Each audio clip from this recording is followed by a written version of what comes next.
Hello, you amazing ladies and allies. Welcome to our Boss Lady Summit for June. Can we get a round of applause to kick off our official Boss Lady Summit? Now, I just want to say I'm actually doing the summit live from Novotel in Parramatta. And excuse the noise, I'm surrounded by women's netball teams right now. So I'm literally sitting in the heart of women's empowerment right now. So it's awesome. I feel energized. And I just want to say I'm absolutely honored to be with you, incredible winners.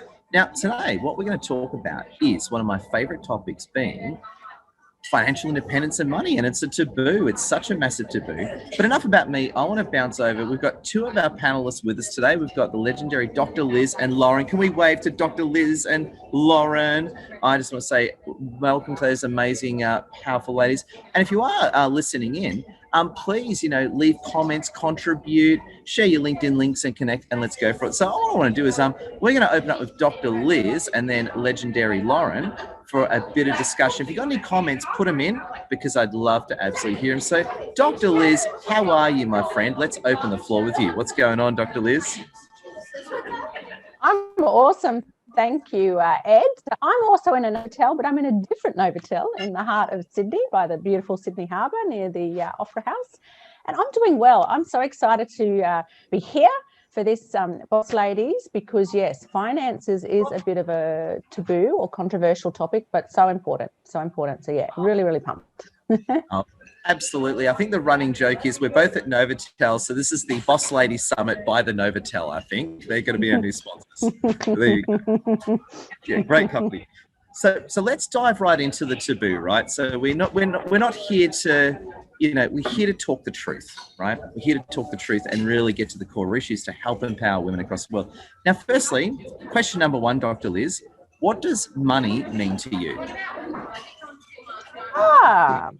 Okay. Money means to me, it's an exchange of energy. It's a way we communicate with one another. But to me, I guess it means freedom of choice. So I would like to think that I'm not motivated by money. However, I very much want enough money so that I have the ability to do what I want to do, to have the impact that I want to make, and particularly to have the choices. So that freedom of choice is absolutely critical to me. So yeah, I think it's pretty important stuff. And I guess the other issue with money is it can be, power and power imbalances. And so that's, I guess, what I'd particularly like to talk about from a point of relationships, but also in terms of business. And I guess just dropping another little nugget, having gone from academia on a very well-paid salary to then, starting my own business, where now I have to, charge for my services. Very interesting. It raises little things along the lines of, self-worth and value and all those sorts of things. So in one context, so while I was on a top salary at the university, I still would have argued that I was underpaid for what I did.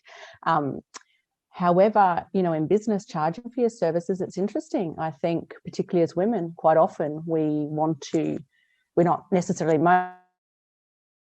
motivated by money. We want to help. And so, yeah, it's brought up a few interesting things for me around charging and self-worth. So for me, yes, money, energy, it's a way of communicating. It's important for freedom of choice. And yeah, I think when charging for our services, excuse me, it does raise things like what are we worth? So yeah, it's a very interesting topic, isn't it? Emotive. It can be an emotive topic.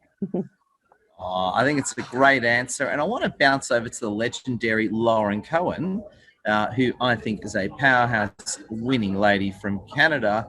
Lauren, can I ask you the question too? What does money mean to you? So first I want to clarify, I am from Canada. Ed loves to do this, but I live in Florida. So I just, I don't live in Canada. I haven't been to Canada in 18 months. Not that I'm sad about it, just slightly, because I haven't seen my mom or my brother or my family. But anyway, that being said, soon enough, my mom and I are figuring this out. So, I'm a single mom, and I also came from a corporate background. I'm a lawyer from Canada and licensed in the US, and I'm a realtor, and I worked in-house for many years and had a nice salary.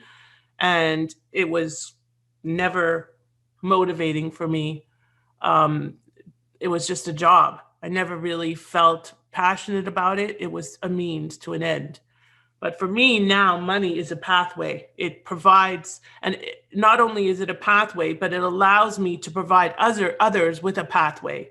Because what I do is help people. My tagline is invest, live, work, and play across borders.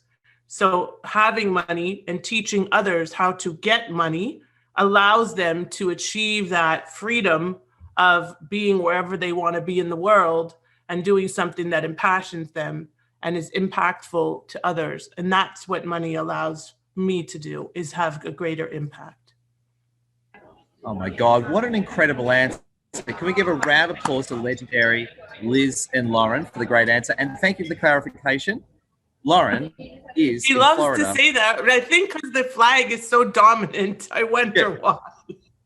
Yeah, it's funny because I know you're in Florida, but the Canadian flag mentally rewires. It's always dominant. There's a reason. It's not an accident.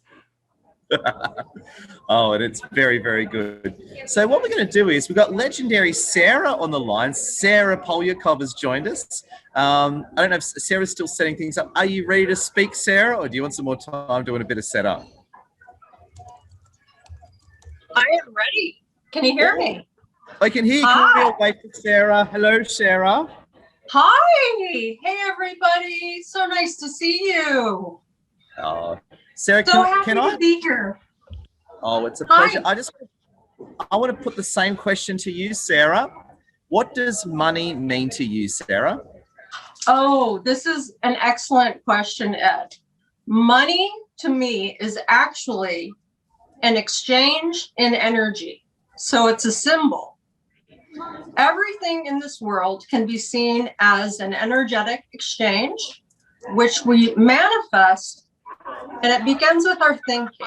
It begins with an abundant mindset, right? And my mindset is I want to help others. I actually have a list of different people I want to help. And so that list keeps me going. It's an energy exchange. That's what money means to me. And it starts in your mind. And it takes 30 days for the mind to form a new habit. And here's where I want to give a shout out to Tasia. She has an app called Haven. And her app has changed my life because her app stops the I can do it, I can't do it, it's I can do it now. So Tasia is amazing. She deserves a huge shout out because everything starts with thinking. Her app Haven has really helped me in terms of energy, and money is just a symbol of abundant energy, which flows freely to others so that we all have enough. Thank you, Ed. Brilliant. Round of applause to Sarah. And Sarah did bring up Tasia.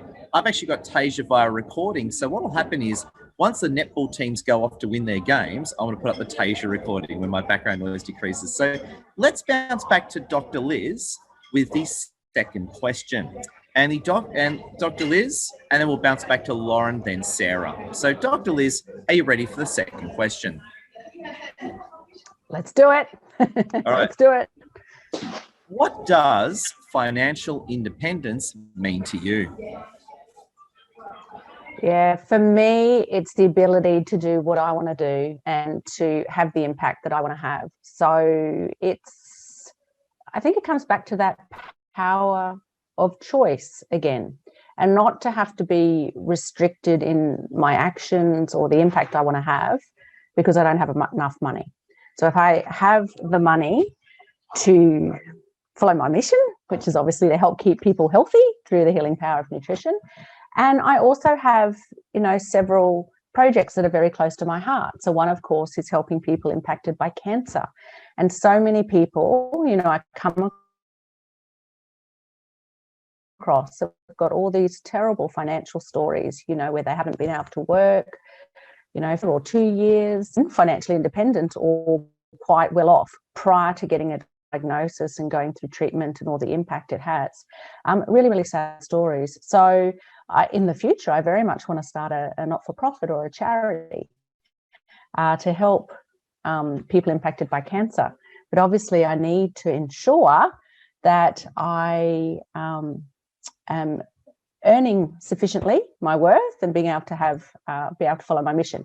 So to answer the second question, for me, financial independence means that I have the power to choose and to do what I want to do, and not to have to constrain or restrict my actions because of lack of money. So in that respect, while I would argue I'm not motivated by money, and I genuinely believe if you do good work and want to help impact people, the money will come. But, on saying that, you know me, I've got grand plans. I want to impact on a global scale. And in order to do that, obviously having the money to do so. God. Well said. Round of applause to Dr. Liz. And I was going to say, if you've just come in, feel free to leave comments in the chat, connect with each other on LinkedIn, say hello, and please go for it. And I love where you're going, Dr. Liz. And I want to bounce over to the legendary Lauren and then back to Sarah to ask the second question. Lauren, are you ready? I'm ready. Excellent. What does financial independence mean to you? It means that I don't need to worry and I can do what I'm most passionate about and never take on, which thank God I'm pretty close to there right now, never take on the client that is not going to be fit in your perfect prospect profile, that's just going to be a problem, that's going to complain, that's going to bring bad karma into your world. It just happened yesterday where we had somebody that wanted to join our team, and I said, if that person's on, I'm off, because I don't, we need to set boundaries. I think that that's really what it is. As I mentioned earlier, I'm a single mom, and one of my biggest challenges has been being able to set boundaries. And because I work from home, especially through the pandemic even more, everything blends business into personal, not taking enough time for my family, not making enough time for myself. And I think that financial freedom means that I can be where I want to be, do what I want to do, impact who I want to impact, and play full out. So I guess that's my answer.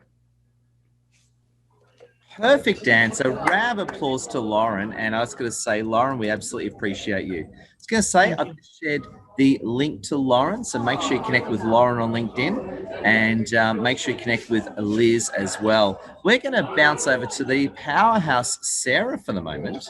And Sarah, are you there, and are you ready to answer question number 2, Sarah?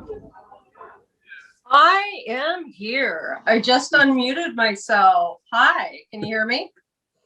Sarah, loud and clear. You ready for question number 2? I am.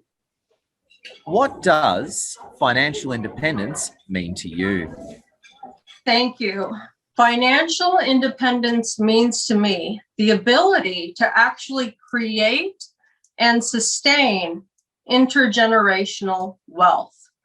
I have children, and I want to leave a legacy for my children. So one of the ways I do that is via investing apps. There are some investing apps out there where you can start investing as little as $5 a month. This is real. So I've started those for my children, which is great. And then I set up a family trust. The family trust is really the key to keeping intergenerational wealth going. And I bet there would be some other specialists who know about how to set up a family trust, an intergenerational trust. But financial freedom literally means to me being able to have future generations, even my great-grandchildren, who I may never meet, have their bills paid. And so I'm doing that via a family trust, and I've started investment accounts early for my kids. Wow, that's incredible. Round of applause to Sarah. Thank you. Love your answers, and I love where you're all going. And also, too, make sure you connect with Liz, Dr. Liz, Sarah, and Lauren via LinkedIn, and also, too, keep saying hello, and it's being recorded as well. So lovely work. Now we're going to bounce over to Dr. Liz to ask the third question, and this is the question that I really, really love. This is where it gets interesting. We'll go over to Dr. Liz. Dr. Liz, are you ready for question number 3? Let's do it. When it comes to women and money in particular, what insights would you love to share? Okay, several insights. First of all, I think it's essential to have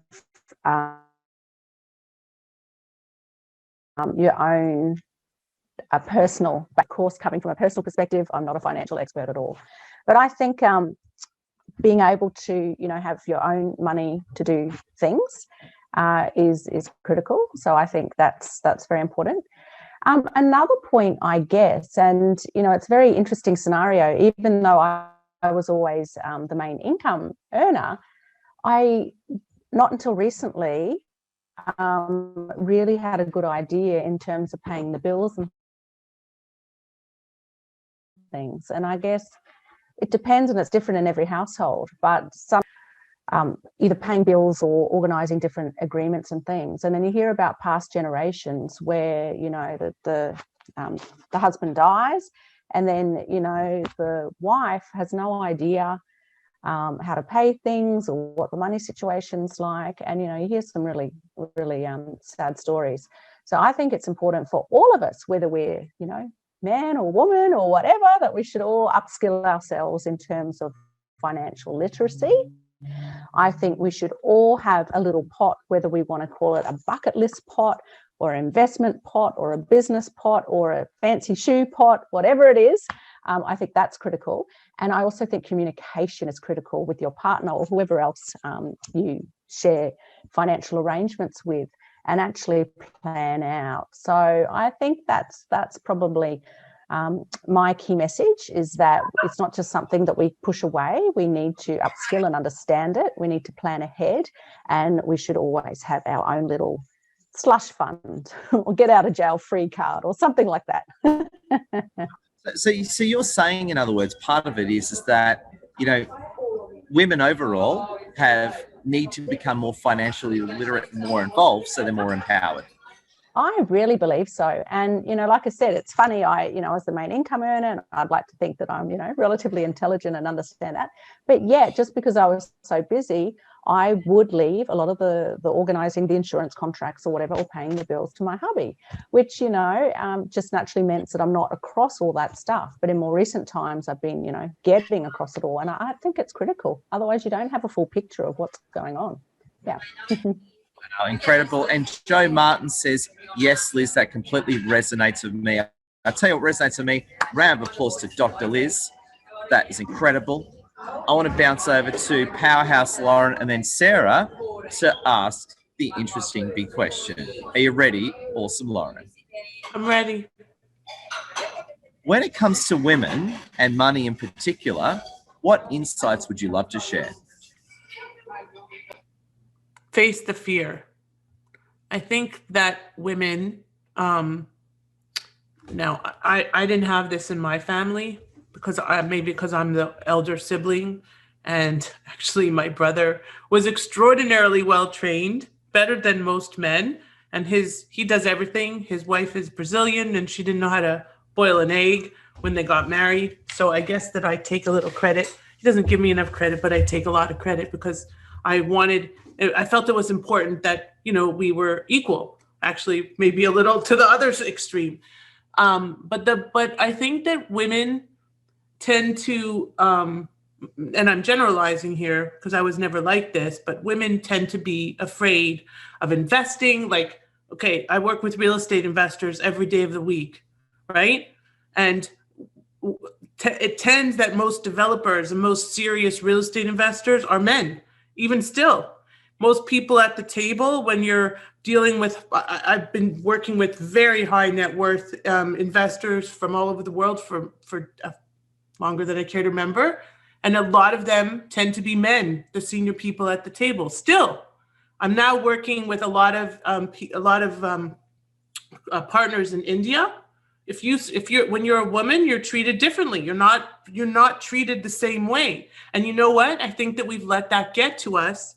And as a result, we are fearful. And my thought is face the fear. Because when you go past that and you start investing in real estate, building a business, developing your entrepreneurial mindset, there's no stopping us. We are so capable of accomplishing so much. And I just got off a call with a lawyer colleague of mine who doesn't have children. And I said to her, I've been sick all day and somehow I managed to speak. She says, that's because you're a mom. She said, as a mom, you just figure it all out. And she said, I'm not a mom, but I have the deepest respect because you just figure it all out. And I guess we do, right? So I guess that would be my answer. Face the fear, move through it, and just take risks. And I love where you went there. And this is my own take on it. It's the brainwashing of society. It's sort of like there's that view that, you know, and I don't think this, I'm just saying this, but there's that brainwashing out there that, men are better with money, and it kind of suppresses women in that regard. So I couldn't agree with you more. I think it's very important that we break through that. I know we hear about the glass ceiling a lot, but I see it more as the mental glass ceiling that we put on ourselves. What do you think of that thinking, Lauren? It definitely is a mental glass ceiling and a lot of mindset. And a lot of women are, it's like they say when you're on a plane, you put the mask on yourself first. Women don't tend to do that, right? Men do. No offense, Ed, but men do. They instinctively look after themselves first. We don't. We instinctively look after others first.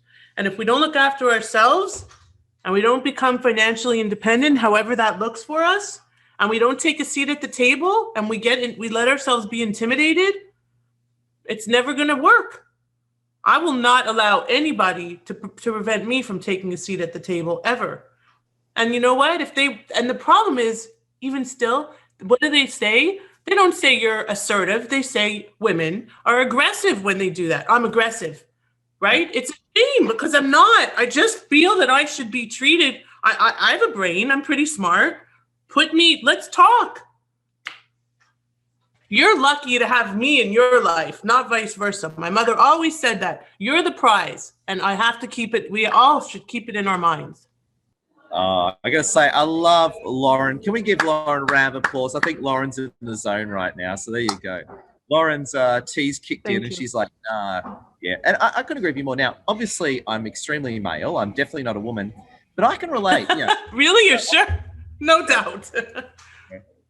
Anyway, I'm not a woman, not yet anyway. But one thing I can say, I come from a Middle Eastern heritage. I kind of get discrimination, not to your levels, but I know what it's like when people throw biases on you, and you got to be careful not to take those biases on. So I do appreciate that, based on my limited male understanding of the world. Some men are a little more well developed than others. Some are much more liberal, much more open-minded, much further along the spectrum, Ed. So I was generalizing. You're awesome. Thank you. Round of applause to Lauren. I love it. And again, I think it's good to speak in generalizations, because at the end of the day, we're talking about a broader issue and bringing solutions to that. So big thank you. Now, I want to bounce over to legendary Sarah. Sarah, can you hear me? Are you ready to go for question 3? Hey, yes, I can. All right, let's do it. So, Sarah, when it comes to women and money in particular, what insights would you love to share? Okay, when it comes to women and money, this is an observation which I have made that is cross-cultural. Women historically have been the tenders and the befrienders. We are the connectors. We are the uppers, and we often don't ask for our value.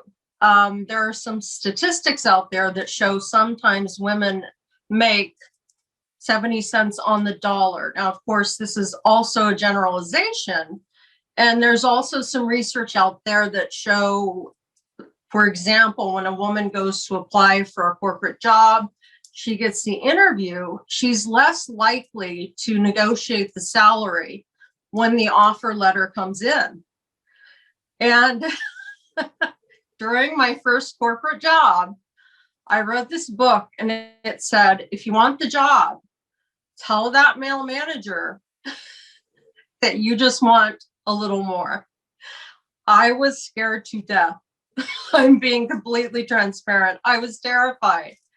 He gave me a number. I said, I would just love $1,000 more. And he paused and he said, you've got the job.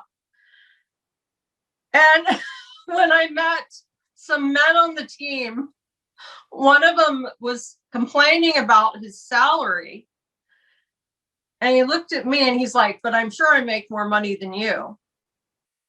And I just smiled. He just smiled, because we're not allowed to talk about those things. But women are tenders, befrienders, lifter uppers. We have to bring that energy in, because that energy is what makes us rock as women. However, we have to know that we have a seat at that table, just like Lauren said. Laura said. Is her name Laura? Sorry. Lauren, like Ralph. Lauren. Hi, Lauren. Yes, you're right. You earned that seat at the table, Lauren. I can see it. You are a total powerhouse. You earned that seat at the table, and live it. It's okay to be assertive.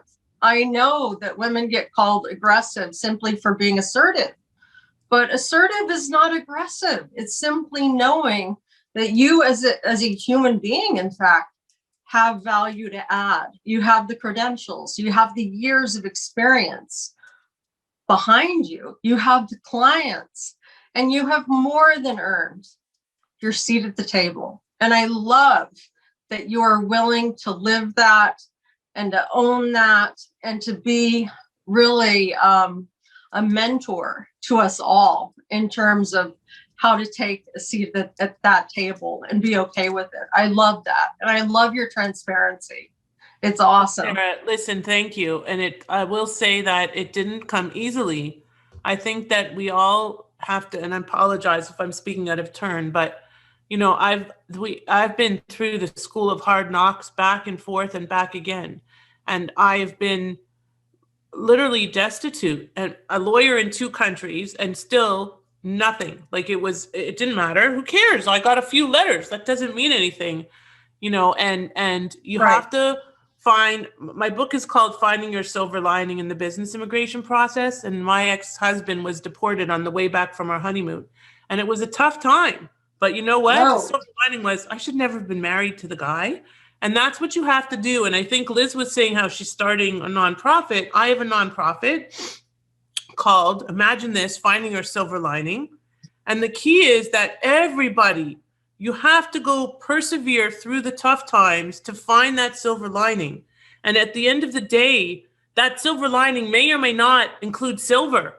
It's not about money. Money is a means to an end. Like you said, it's energy. It's an exchange of something, whether it's Bitcoin or dollars or whatever it is. And you have to always keep in your mind that you have to go through those ebbs to get to the flows. And that's it, as hard as it is sometimes for us, and COVID was hell over here in my home. It's just me and my kid, but we got through it. And now, thank God, everybody is coming around and looking at the future. And I apologize, I didn't mean to dominate.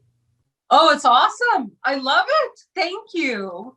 That was awesome wisdom. Thank you for sharing that. That was not dominating. That was sharing awesome wisdom that all women need to hear. Thank you. And to be honest with you, I think this Persian man needs to hear this too. So women plus this Persian guy needs to hear this as well. And I actually want to bounce over to the doctor is in the house. I want to bounce over to Dr. Liz. And Dr. Liz, I tell you what, hasn't the discussion between Sarah and Lauren just been fantastic, Dr. Liz? Loving it. And I think, it inspires passion about such a topic, because as we say, money is the energy exchange. And so often, and related in some areas to self-worth. and valued. And so that issue of not being able to have a seat at the table, and, you know, one of my big issues, which I've mentioned quite frequently, is seeing in the corporate world where women have to be 2 or 3 times as good as their male counterpart to get some of those senior jobs. And, you know, I'm not putting this on particular organizations. I've worked across enough organizations that I've seen this time and time again. Everyone, you know, thinks it's amazing when we finally get a you know, female senior leader, and I agree. But then you look at them and you think, well, no wonder they got it. They are exceptional. They are so many times better than their male counterpart. And so I am excited about the day when it doesn't just happen that they're 2 or 3 or even more times better than their male counterpart, but when they're just as good as their male counterpart, that they also, you know, are acceptable for the job. So for me, that sort of ties in, because it's power, it's money, it's choice, it's value, it's all of those things. So yeah, awesome. I like to see the passion. And a great share as well from Linda Blackshaw. The phrase mental glass ceiling placed by herself really resonated. So I couldn't agree with you more. And Liz, even though obviously I'm a guy, we've had this conversation before.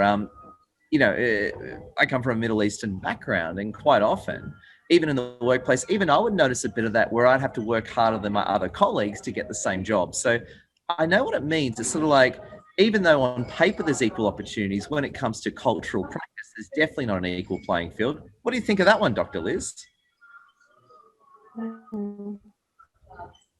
Yeah, I think it's true. I've seen that. And certainly in my experience, what I've seen is that the women tend to be good at picking up the missing pieces, or taking something on because they know it won't get done otherwise, or it won't get done to a good enough standard. And, you know, where I see some of the senior men either delegate it out or expect others to pick up the pieces. And so I think a bit of it, and I'm also sharing from my personal experience, because I was one of those people that would take on, you know, more and more and more and more, because if I didn't do it, then, you know, what the hell, it was either not going to get done, or it wasn't going to get done to a high enough standard. And I remember I really got frustrated at some of those senior male counterparts for allowing those things to drop. But when I look back to take up those things, you know, in hindsight, and I'm much better at it now, let me tell you, I've learned now, but boundaries, knowing your worth, boundaries are incredibly important, particularly as business owners and, you know, in senior positions. So, yeah, I think that the discrimination is going to happen. Unfortunately, I'm excited about the time when it won't happen. But I think the key thing is know your values, know your mission, you know, hold yourself accountable, and show others. I think when you can show others and also show them the evidence of why this is the case, then, you know, there's not much, you know. And then my other big thing is we wait until the old dinosaurs die out. You know, those dinosaurs had a big roar, but they're very dead for a long time, aren't they? So all good news. The old dinosaurs will die out eventually. Whatever we can do to speed that up, of course. I'll summon some meteor strikes or something, so it'll be good. What I was going to say is, we've just I'm doing this live from Novotel Parramatta. I had about probably 110 netball girls go past me now, and I'm definitely sitting. What in is the it heart. called? What? Netball. Netball is like an Australian form of basketball that is played pretty much exclusively by women. So I'm literally surrounded by women sports stars right now, and they've all just powered out. So what I'm going to do is now. Are they very tall? Oh yeah, they're tall. They're taller than me, and I'm more than 6 feet tall. Yeah. So what I was going to say is, now they've powered out. I've got a recording of Tasia. So Tasia couldn't make it today, but I've got a recording. And now the netball ladies have powered out to go and win some games. Can I get a thumbs up? Am I cool to play the Tasia interview, which I recorded last night? Are we cool for Tasia? All right, it's Tasia Valenza time. So I'm going to hit share screen. So you're going to see my PC, and we're going to see Edward and Tasia. So it goes for about 4 minutes and 25 seconds. So please enjoy. And then we're going to get some commentary from Dr. Liz, Sarah, and Lauren. So please enjoy, everyone, from Tasia Valenza and Edward's ear from yesterday. Hello, you amazing Boss Lady Summit friends. I'm with Tasia Valenza. Tasia, how are you today? So thrilled to be with you. I'm sorry that I can't be in person this particular time, but I am delighted that you are giving me the opportunity to give great voice with you so I can join these beautiful, powerful women and share a little something, hopefully, that will lift them up. Oh, it's an honourable pleasure. We know life is busy in Hollywood, and we've got question number one for you, Tasia. What does money mean to you? That is a great question. You know, money has such a complicated feeling for so many of it, but I really translated it into abundance. Money equates to, for me, freedom. Freedom to make choices. I don't look as money as so much giving me like a material value as much as I used to, perhaps. Now, for me, at this point in my life, money allows me to feel that abundant sense so that I can make choices based on my wants and not my needs. So that's what money means to me. It just serves my ability to have more freedom. And I love money. I mean, meaning I love it. I have a good relationship with money that I don't feel like, you know, again, how do we speak about it? I feel very loving and appreciative, whether I receive $1 or I receive, you know, $10,000. I express a lot of gratitude for it. So that to me is like, that's how you want to treat money, because it's energy. It's energy. Cool. Well said, and brilliant. And that brings me to the second question, which you've already started to answer. What does financial independence mean to you? You know, again, it's the point. It's like freedom. I want to be able to make choices solely because I want to be able to, and it's usually about experiences at this point. I want experiences more than I want. You know, maybe in the past I wanted the car or I drive a minivan. I have 3 kids.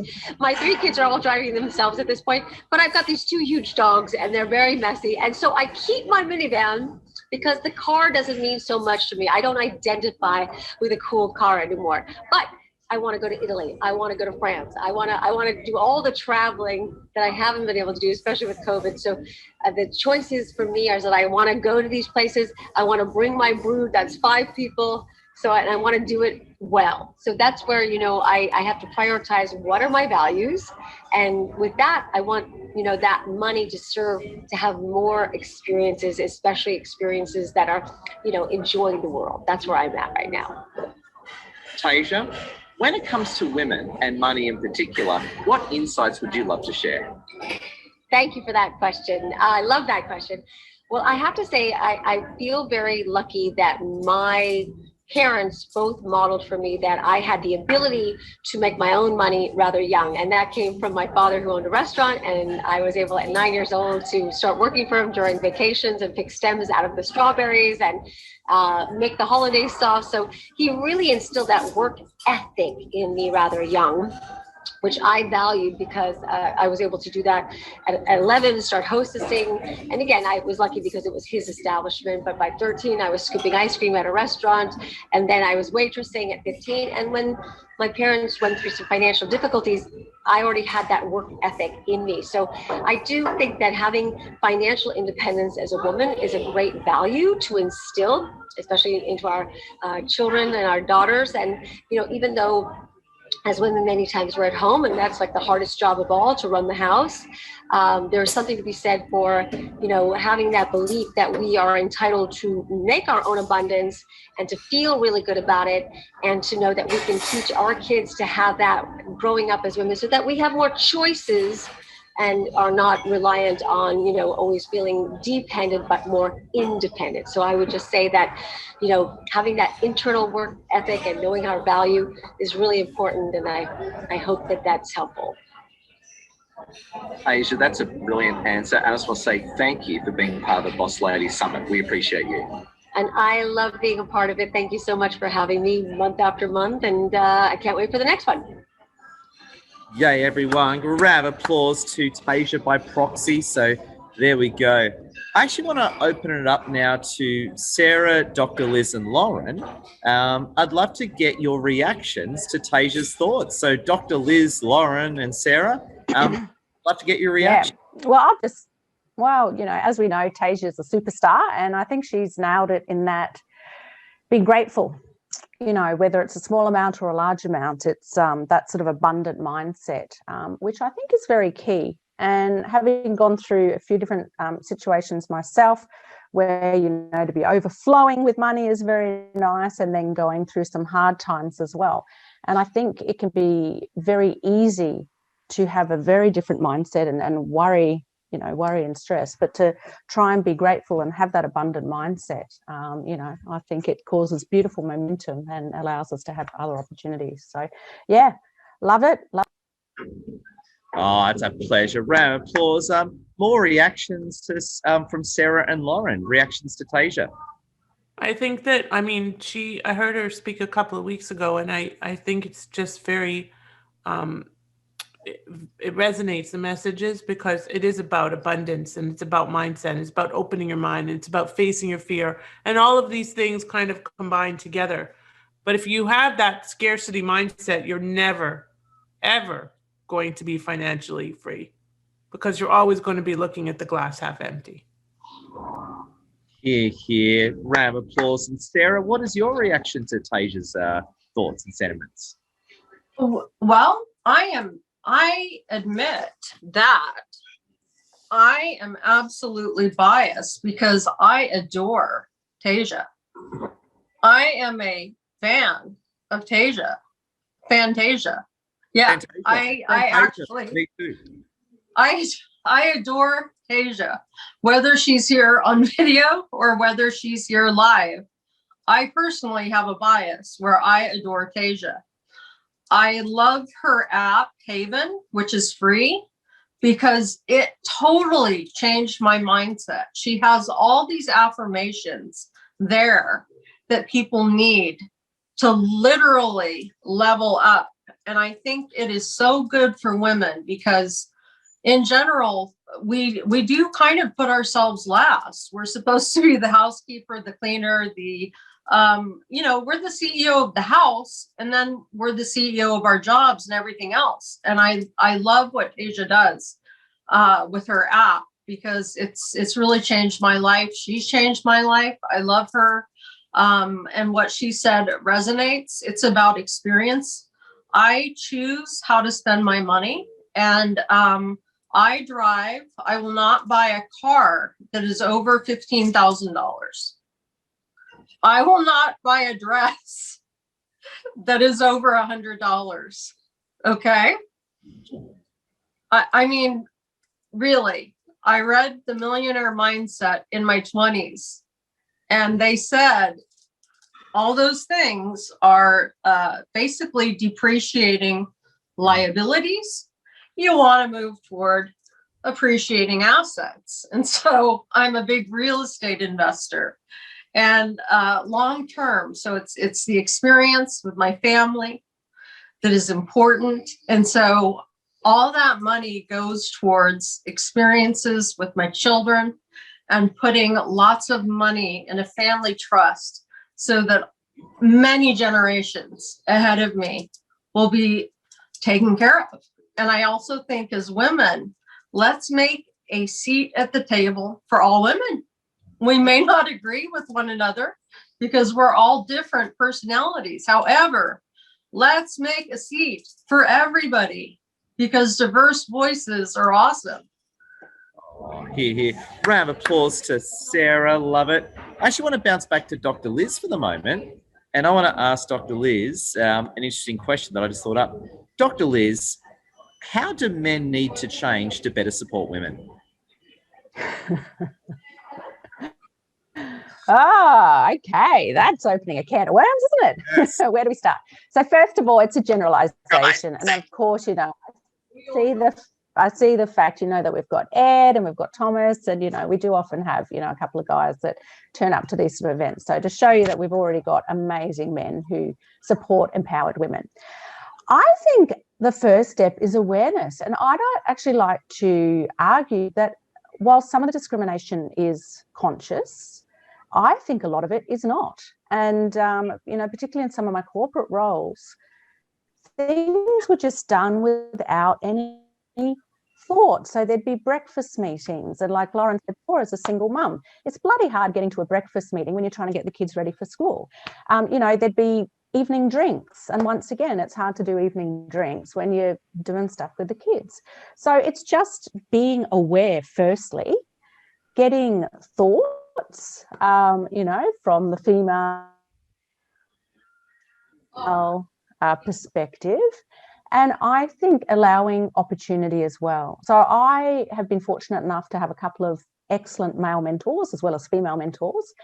And those male mentors that can allow the same opportunities for women. And actually, I think it's a key one that men, particularly senior men, need to actually help and provide some of those opportunities and connect them with their networks, let them know how it works. So that's a big one. So I guess for me, I think at least starting with awareness. And if you don't know what you don't know, so then actually asking. And while I love a breakfast meeting, let's let's try and organise some things that are actually going to be compatible with women's lifestyle. Oh, here. Round of applause to Dr. Liz. I want to bounce over to Lauren and then Sarah to ask the question. Lauren, I would love to ask you the question. You ready to go, Lauren? I don't even know the answer to this one. I'll re-ask it. How do men need to change to support women? I think men need to listen more and not just talk, but listen, because we have stuff to say. Not just women, they just need to listen.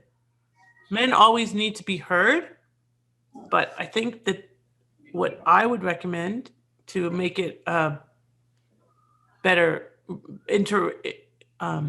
interpersonal and professional relationships would be listen.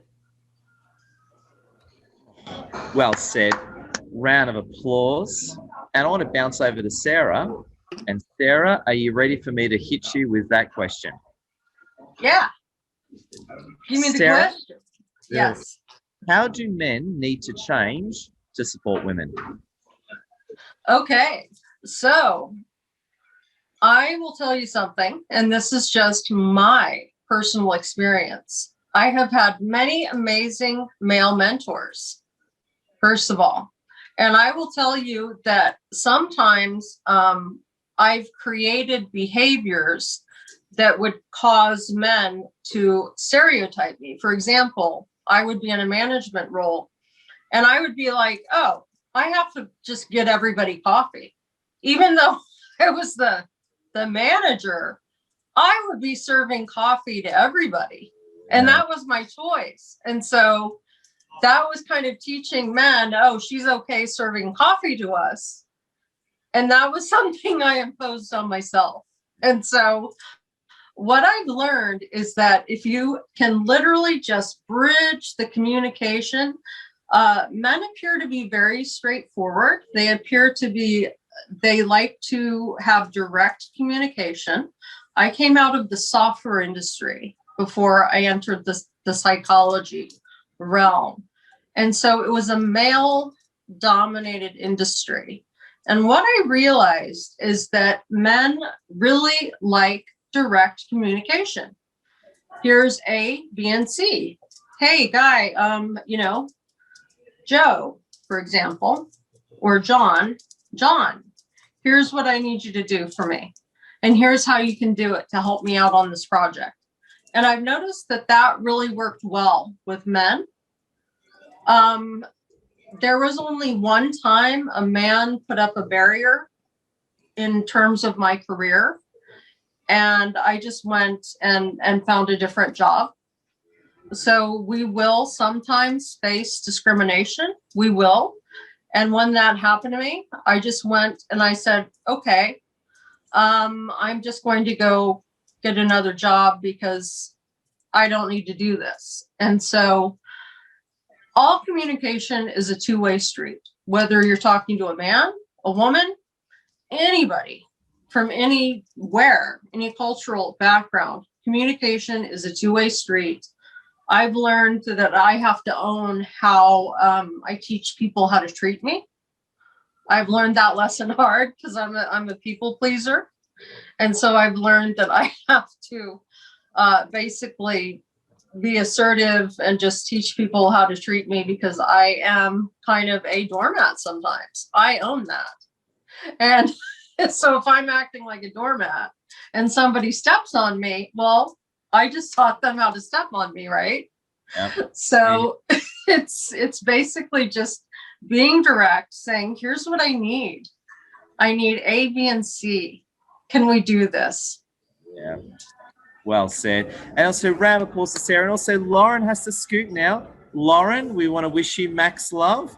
And can we give super love to Lauren? Lauren, we love your strength. Okay. Okay. Love. Yeah. Oh, pleasure.